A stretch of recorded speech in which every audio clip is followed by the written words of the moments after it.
responsible for 200 malaria cases all on its own. Is there anything that can kill the weed? Presenting Mortise Guard. Its powerful formula kills malaria mosquitoes fast. So get Mortise Power Guard. Caring for the patients of typhoid and diarrhea is our responsibility. And these illnesses are often spread due to eating with unclean hands. So I'd recommend Dettol, as it protects from up to 100 illness-causing germs. That's why I want to be Dettol sure. Dettol is 100% sure. Dettol Soap is now also available for 100 Naira only. You're welcome back, and if you've just joined us, it's Good Morning Nigeria. In the world of business, federal government and other stakeholders meet in Abuja to validate UNIDO's new country program for industrial development in Nigeria, covering the period of 2018 to 2022. We'll get more details now from our business news correspondent, Joy Uzo.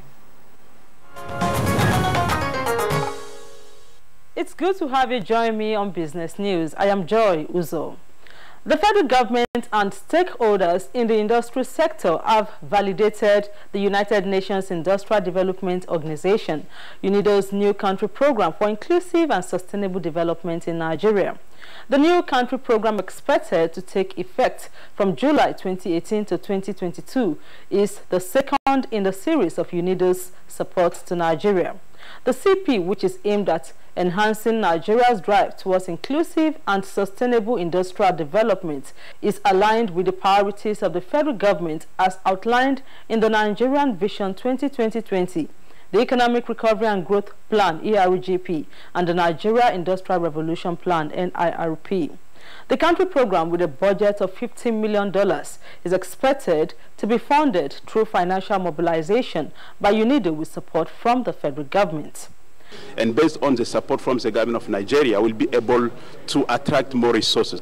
Presently, we have quite a lot of industries that are down, but with the initiative that also includes special economic zone, in which there are quite a lot of activities that will be going on, quite a lot will be achieved.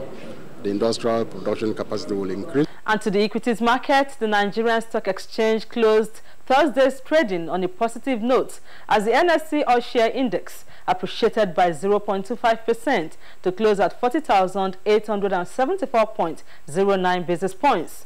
Over 740 million shares valued at 8.9 million naira were traded by investors on the floor of the markets, higher than the shares traded previously. Oando, Courtview, and Eternal Oil led the gainers table with a percentage gain of 4.82%, 5.00% and 4.82%. First Aluminium, Mobile, and First City Monument Bank topped the losers chart, while FCMB, Oando, and Zenith Bank emerged as most traded equities with a volume of 204 million, 185 million, and 70 million. And on that note, we wrap up Business News and Good Morning Nigeria. Many thanks for watching. I am Joy Uzo. Thank you very much, Joy Uzo, there for the Business News. Next for us, we'll go to the front pages of today's newspapers for a review of the headlines.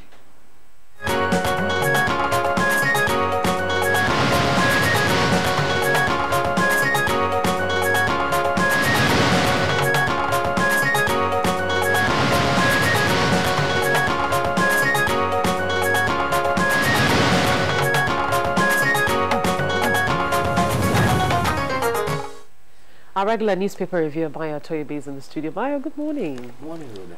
Good morning, Kinsley. Bayo, good to see you. It's a Friday. And all right, Rhoda, let's begin with you. Of course, there are stories that are still trending on the disturbance that occurred on Wednesday in the Senate. Now, the lead story for the Daily Sun newspaper focuses on that. It says, as stolen maize is found, that's the kicker.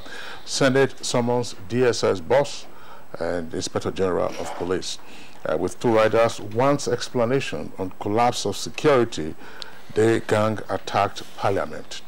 And another rider that says, how plot to impeach Saraki and Ekweremadu was foiled. That story is in greater detail on page 6. For the Blueprint newspaper, it's also the lead story, and it has a kicker: maize snatching drama. Court stops police and SSS from arresting Omo Agege. And Senate summons IGP and DSS boss, and Mays found under Abuja flyover.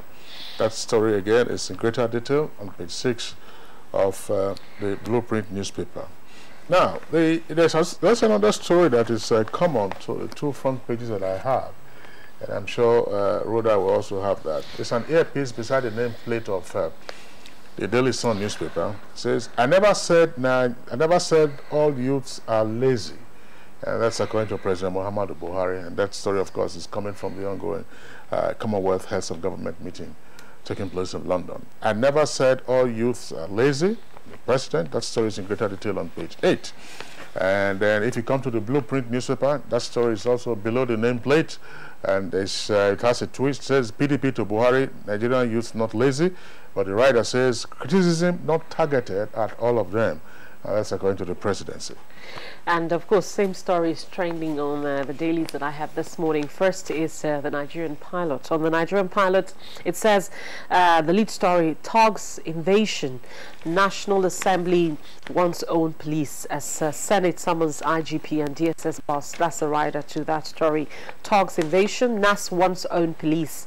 As Senate summons IGP and DSS boss. That's the story. That's the lead for the Nigerian pilot, and it's trending on page 4 for greater details. Now, on the Punch, it's the same story that's running. It says Senate summons IG, DSS boss over Mace theft.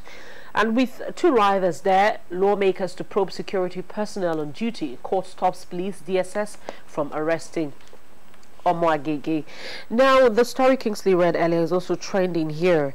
It says on the Nigerian pilot, back to the Nigerian pilot now, just at the foot of the paper, it says mischievous Nigerians twisted Buhari's statement on youth.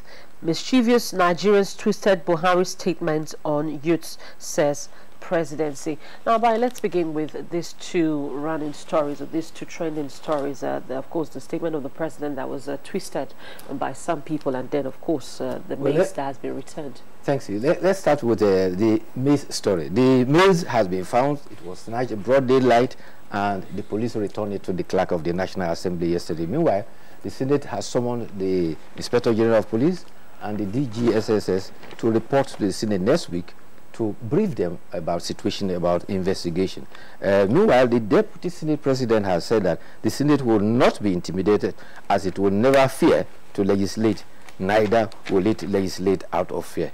He says a big institution like the National Assembly deserves to have its own police aside from the Sergeant at Arms. Meanwhile, the Deputy Force Police PRO, SP Aremu Adenina, says that the maze was found abandoned under a bridge around City Gate, and so far no arrest has been made. So earlier reports indicating that about 5 persons had been arrested is not confirmed. Meanwhile, there's been reactions from the People's Democratic Party. National Chairman Uche Sekodu says that the thieves should be tried for treason, and he says that it is an assault on the democracy and a coup against the legislature. The Social Democratic Party also has described the vision of the Senate as a threat to democracy, and it should not be allowed to be politicized by over-ambitious politicians who are, or their surrogates, who are determined to derail democracy. Meanwhile, an FCT High Court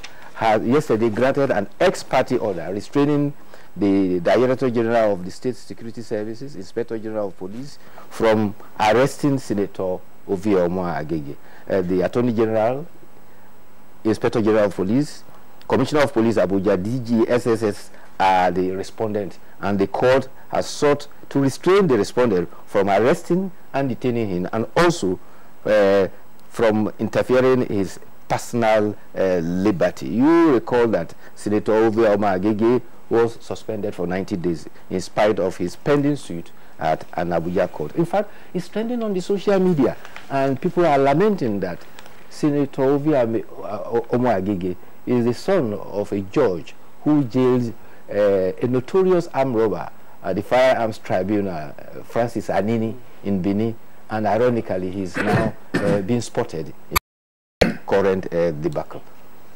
Well, I'm talking about the issue about the youths. Yeah. Yes.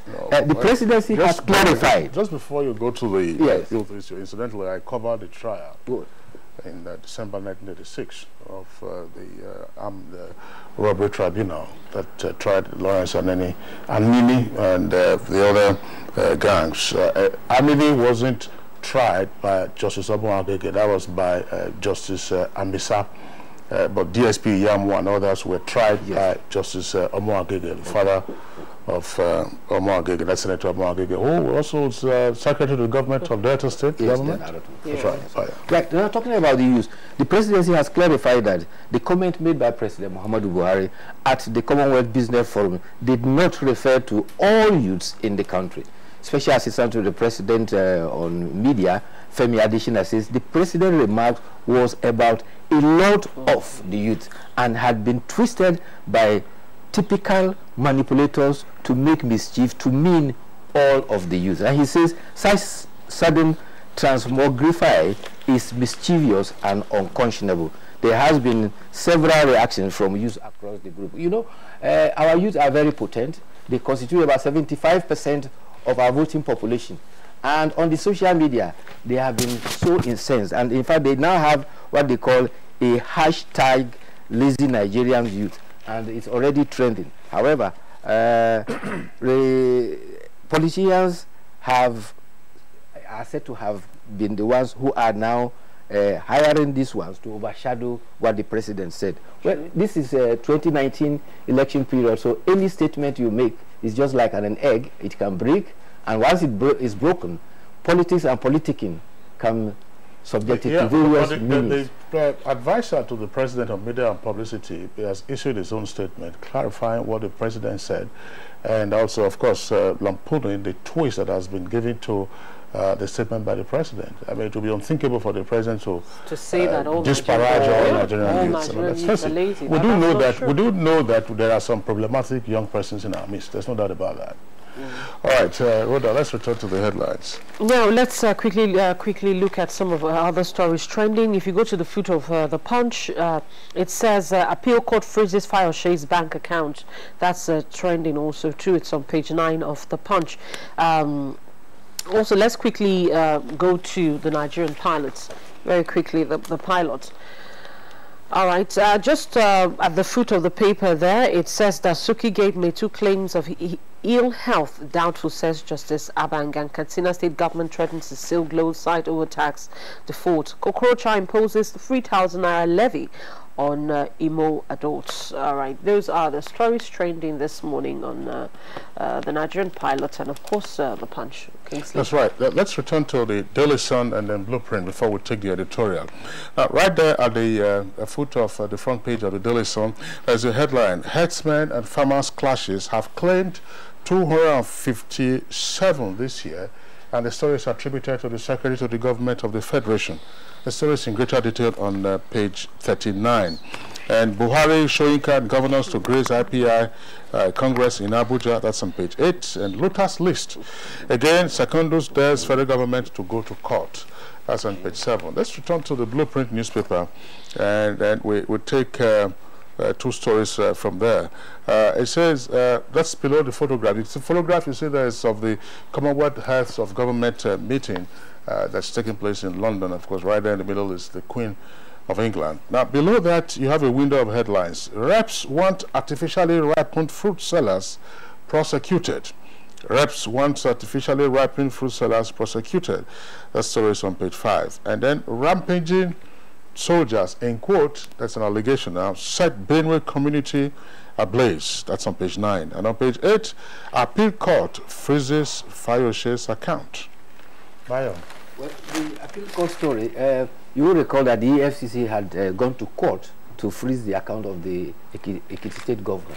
The court ruled against that, but the Court of Appeal has apparently confirmed that. But already indication has been given that it will be appealed to the Supreme Court. Meanwhile, the stories about crime is still very alarming. That's why the Secretary of the Government has summed up that since January to date, 257 lives have been lost to herders farmers clash. Talking about clashes too, exactly 2 weeks after the robbery in Lofa, there has been another robbery at Ifaki Ekiti yesterday. And the mode was quite similar to what happened in Offa 2 weeks ago. A policeman was killed and another was injured. The injured one is now hospitalized. The Commissioner of Police, Abdullahi Chafe, has confirmed the robbery, and incidentally, the same method that was used at Offa is what obtained there. The policeman had no chance of surviving. Apparently, he was shot in the head. Also in Niger State, at Kutigi, gunmen have attacked a divisional police station. They killed a police sergeant and took away his rifle. Now, the running story. The sex for marks, you remember from the Obafemi Awolowo University? Very fair. The professor has been identified as from the Department of Management and Accounting Studies, and he is to stand accountable because the university has now made a statement that he has, having regard for the gravity of the offense for which the professor is found to have premier falsity liability, he is now suspended. The student too has been identified as a postgraduate student in the Department of Business Administration. Masters of Business Administration. Yes, significantly. And I think the lingering issue for them to complete the investigation is for the student to step forward and then testify or give our evidence to the committee, and I think that is very significant.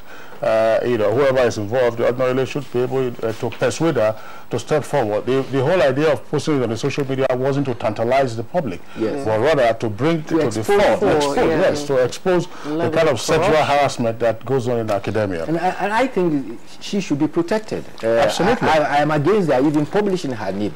They ought to have taken that because she deserves to be protected. Protected, well, that's right, but it's important for her to also step forward and to the committee so that she can give her evidence in camera. In camera, yes. That's right, give her evidence in camera and then let them conclude their proceedings. But let's take the editorial now, taken from the Guardian newspaper, and it's on page 16. The headline is Amnesty for Boko Haram. That's the editorial. And very quickly, the editorial says, given Boko Haram's quasi-religious outlook, the higher scale of its atrocities, and its international connections, there have been reasons to doubt that it will easily forsake its philosophy, end its arms campaign, and surrender its weapons. The paper argues that the government is, however, very well advised to try the option of the amnesty and then offer an amnesty for past crimes to all fighters who are ready to lay down their arms and embrace peace, and that this gesture should not be twisted by any means to mean payments to Boko Haram in any form. Well, you see, about amnesty, whether amnesty should be granted to Boko Haram at all for the atrocities they have. Now this manifests, but let's bring in now Chinwego Udensi. What is a phobia from your perspective? I mean, your two other guests have given their own thoughts. So basically, when you talk about a phobia is a type of anxiety, and it's basically characterized by excessive fear. So an irrational fear of a specific thing. That is the definition of a phobia. All right. What types of phobia are there? People have different kinds of phobia. We'll listen to the respondents in our Vox Pop a moment ago, but we don't know that people, apart from being scared of flying, being scared of heights, others can be scared of snakes, or rodents, can be scared of open spaces, can be scared of darkness, being left alone, and so on and so forth. But what triggers a phobia in the first instance? What are the causes? Well, there are different theories relating to that. One of the theories is that sometime in the past, the person might have had a near miss, like somebody nearly falling from a height might then become afraid of heights, or somebody nearly having an accident or might then become almost terrified of getting into a car, things like that. But then the other theory is the learning theory. If, for example, a child sees a parent running very frantically from a lizard or a cockroach, that child will learn to think that they should be afraid of cockroaches or lizards. Or wall gecko. So it can be learned. It can be learned. And then also, if an experience is paired with something that is anxiety provoking or painful, that is, somebody has an experience and then it is tied with something negative, the person might develop what we call aversion, and that aversion may become the basis for irrational fear. which is a phobia. But before we go on, I'd like to just clear the air on something. Is phobia related to anything spiritual? Some people say, oh, it's evil, something, you know, that is there anything like that? Well, here in our part of the world, we like to spiritualize most things. But actually, science has shown that there are parts of the brain that respond when a person has a phobia. There are specific parts of the brain, and there are medications that can treat it. So if this was something spiritual, we wouldn't have medication. Yeah, there will be no need to cast out the demons. Let's have your take on this with regard to causative factors of phobias. Yeah, like she said, is genetic and environmental. When you say genetic, yes. Is it hereditary? Yes, sort of, because research has shown that families that have tendencies, predispositions, their children are likely to follow suit. Okay. Again, you cannot divorce it essentially from, like she said also, because when you learn, you live with the experience, what you have acquired, and it's a response to a similar situation. But here, that response is maladaptive.